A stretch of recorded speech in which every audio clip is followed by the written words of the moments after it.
Hi hello എല്ലാ കൂട്ടുകാർക്കും നമസ്കാരം. കുട്ടൂസ് ഫാമിലിയുടെ പുതിയ ഒരു വീഡിയോയിലേക്ക് എല്ലാവർക്കും സ്വാഗതം കേട്ടോ. നമ്മളിന്ന് നാടൻ ചിരട്ടപ്പുട്ടും ലിവർ ഫ്രൈയുമാണ് കേട്ടോ റെഡിയാക്കാൻ പോകുന്നത്. പുട്ടെന്ന് പറയുമ്പോൾ തന്നെ അറിയാമല്ലോ, പലതരത്തിലുള്ള പുട്ടുണ്ട്. അരിപ്പുട്ട്, ഗോതമ്പ് പുട്ട്, പിന്നെ മെയ്സ് പുട്ട്, ചോളപ്പുട്ട്, റാഗിപ്പുട്ട്, റവപ്പുട്ട്, അങ്ങനെ വിവിധ തരത്തിലുള്ള പെട്ടെന്ന് പുട്ടെന്ന് പറയുമ്പോൾ ഞാൻ തന്നെ ആലോചിക്കുക അതൊക്കെ പുട്ടാണ്. ഒരുപാട് വിവിധ തരത്തിലുള്ള പുട്ട് നമ്മൾ ഇപ്പം കാണാവുന്നതാണ്. ഒരുപാട് തരത്തിലുള്ള പുട്ട് റെസിപ്പിയുണ്ട്. അപ്പം നമ്മളിന്നിവിടെ തയ്യാറാക്കാൻ പോകുന്നത് ചിരട്ടപ്പുട്ടും ലിവർ ഫ്രൈയുമാണ്. അപ്പം ഞാൻ ഒരു 1/2 കിലോയോളം വരുന്ന കരൾ കഴുകി വൃത്തിയാക്കി ഇത്തിരി മഞ്ഞൾപ്പൊടിയും ഇഞ്ചി വെളുത്തുള്ളി ചതച്ചതും പിന്നെ ഇത്തിരി കാശ്മീരി മുളക് പൊടിയും ഗരം മസാലയും പാകത്തിന് ഉപ്പും ഇട്ട് ഒരു 4 വിസിലോടെ കുക്കറിൽ വേവിച്ച് മാറ്റി വെച്ചിട്ടുണ്ട്. ഇനി നമുക്ക് ലിവർ ഫ്രൈക്ക് ആവശ്യമായ ഒരു മസാല തയ്യാറാക്കിയെടുക്കാതെ ചട്ടി അടുപ്പിലോട്ട് വെച്ചിട്ട് കടുക് പൊട്ടിച്ച് ഒരു 2 സബോളയാണ് ഞാനിവിടെ അരിഞ്ഞെടുത്തിട്ടുള്ളത്. 2 സബോളയും പിന്നെ ഒരു 2 തുടം വെളുത്തുള്ളിയും ഒരു ചെറിയ കഷ്ണം ഇഞ്ചിയും, ഇതെല്ലാം കൂടെ ഒന്ന് ഇഞ്ചി വെളുത്തുള്ളി നന്നായിട്ട് ചതച്ചെടുക്കണം. ഇതിൻ്റെ വെളുത്തുള്ളിയുടെ ടേസ്റ്റ് ഈ ലിവർ ഫ്രൈയിൽ നന്നായിട്ട് മുന്നിട്ട് നിൽക്കണം. നമ്മുടെ ഇവിടെ മെയിൻ ഇൻഗ്രീഡിയൻസ് എന്ന് പറയുന്നത് വെളുത്തുള്ളിയും കുരുമുളകുമാണ് കേട്ടോ. പിന്നെ നമ്മളിതിനകത്ത് ചതച്ച മുളക് ചേർക്കുന്നുണ്ട്.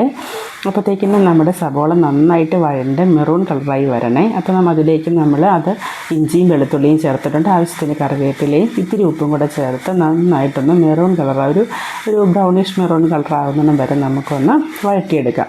നന്നായിട്ട് വഴണ്ട് വന്നിട്ടുണ്ട്. ഇതിലേക്ക് നമുക്ക് ഒരു 1.5 സ്പൂൺ മുളക് ചതച്ചതും പിന്നെ ഒരു ഇത്തിരി മഞ്ഞൾ നമ്മൾ ലിവർ ഉപയോഗിക്കുന്ന സമയത്ത് കരളിനകത്ത് ഇട്ടിട്ടുണ്ട്. അപ്പോൾ ഇതിലൊരു ഇത്തിരി മഞ്ഞൾപ്പൊടിയും പിന്നെ ഒരു 1.5 സ്പൂൺ മല്ലിപ്പൊടിയും പിന്നെ ഒരു 1.5 സ്പൂൺ കാശ്മീരി മുളക് പൊടി, എരിവ് അനുസരിച്ച് വേണേ. കാശ്മീരി മുളക് പൊടിക്ക് എരിവ് കുറവാണ്, പക്ഷെ നമ്മൾ ഇതിനകത്ത് എരിവ് ചതച്ച മുളകിൻ്റെയും കുരുമുളകിൻ്റെയും ഒക്കെ എരിവാണ് മുന്നിട്ട് നിൽക്കുന്നത്. അപ്പം ആവശ്യത്തിന് എരിവ് ഇത്തിരിയും കൂടെ വേണവർക്ക് അതനുസരിച്ച് ചേർക്കാവുന്നതാണ്. ഞാനിവിടെ ഒരു 1.5 സ്പൂൺ കാശ്മീരി മുളക് പൊടി ചേർത്തിട്ടുണ്ട്. അപ്പം അത് പിന്നെ 1 സ്പൂൺ ഗരം മസാലപ്പൊടിയും കൂടെ ചേർത്തിട്ടുണ്ട്. ഇതെല്ലാം കൂടെ ചേർത്ത് ഒന്ന് നന്നായിട്ട് നമുക്ക് പൊടികളുടെ എല്ലാം പച്ചമണം മാറി ഈ സവോളയിലേക്ക് ഈ മസാല പിടിക്കത്തക്ക പോലെ നന്നായിട്ടൊന്ന് മിക്സ് ചെയ്ത് കൊടുത്ത് നമുക്കൊന്ന് നന്നായിട്ട് അത് ഇളക്കി കൊടുത്തൊന്ന് മൂപ്പിച്ചെടുക്കാം. ഇപ്പോൾ നമ്മൾ ഇളക്കി കൊടുത്ത് നമ്മുടെ മസാല മൂപ്പിച്ച് വന്നിട്ടുണ്ട്. ഇനി നമ്മൾ വേവിച്ച് വെച്ചിരിക്കുന്ന കരൾ ഇതിലോട്ട് ചേർത്ത് കൊടുക്കാം. ഇത്തിരി വെള്ളമുണ്ട്.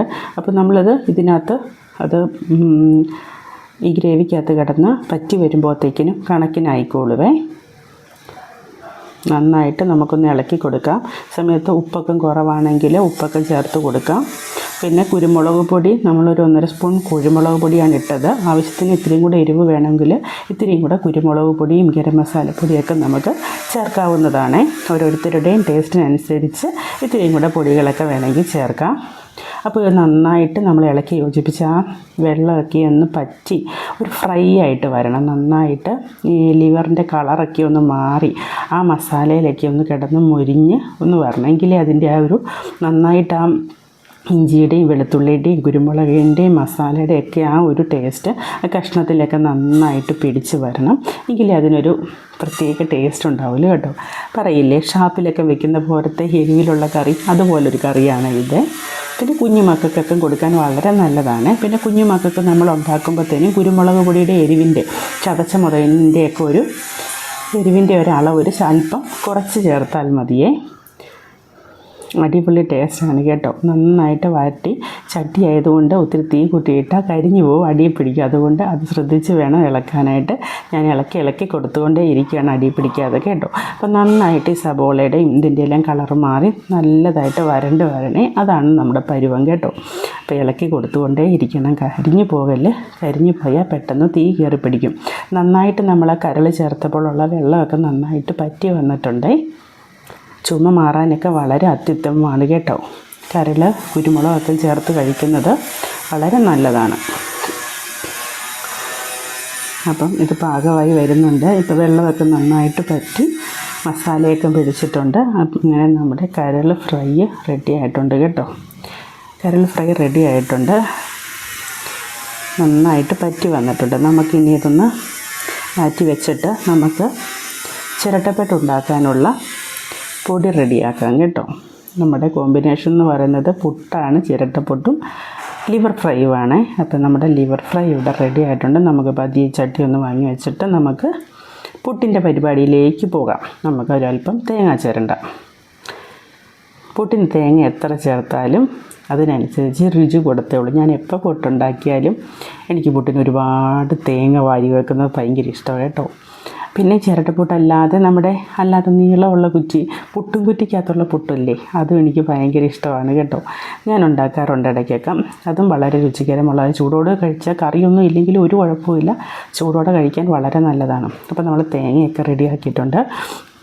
പുട്ടുപൊടി ഞാൻ ഒരു അരമണിക്കൂർ മുമ്പ് ഞാനൊന്ന് ചെറിയ ചൂടുവെള്ളത്തിൽ ഉപ്പൊക്കെ ചേർത്തിട്ട് നനച്ചെടുത്തിട്ടുണ്ട്. ഞാനത് ഇടിയപ്പപ്പൊടി തന്നെയാണ് പുട്ടിന് ഉപയോഗിച്ചത്. ഒത്തിരി കട്ടയാകാതെ കണക്കിന് ഞാൻ കുഴച്ച് മാറ്റി വെച്ചിട്ടുണ്ട്. അപ്പം നമുക്ക് ചിരട്ടപ്പുട്ട് ഉണ്ടാക്കുന്നതിലേക്ക് നമ്മൾ ആദ്യം തേങ്ങയിട്ടു, പിന്നെ പുട്ടുപൊടി വാങ്ങിച്ചു, പിന്നെ തേങ്ങയിട്ടു, പിന്നെ പൊടി വാങ്ങി വെച്ചു. ഒന്നും പ്രത്യേകം പറയേണ്ട കാര്യമില്ലല്ലോ. അപ്പം നമുക്ക് ഇതൊന്ന് വേവിച്ചെടുക്കാതെ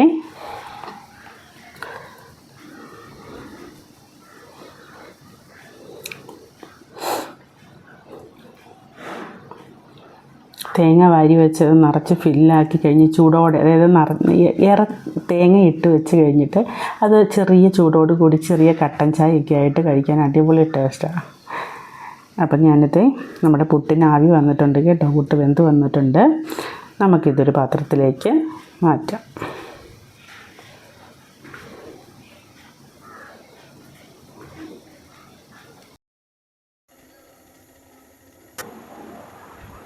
നമുക്കിന്ന് പതിയെ പുട്ട് ഒന്ന് നമുക്ക് നമ്മുടെ പ്ലേറ്റിലിട്ട് മാറ്റി വയ്ക്കാവേ.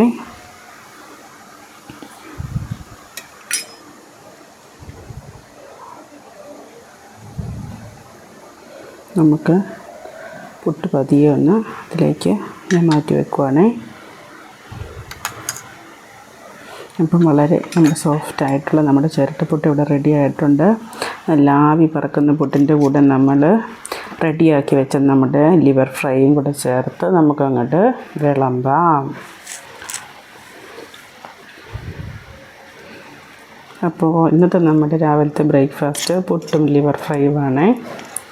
അപ്പോൾ എല്ലാവർക്കും ഇഷ്ടപ്പെട്ടെന്ന് വിചാരിക്കുന്നു.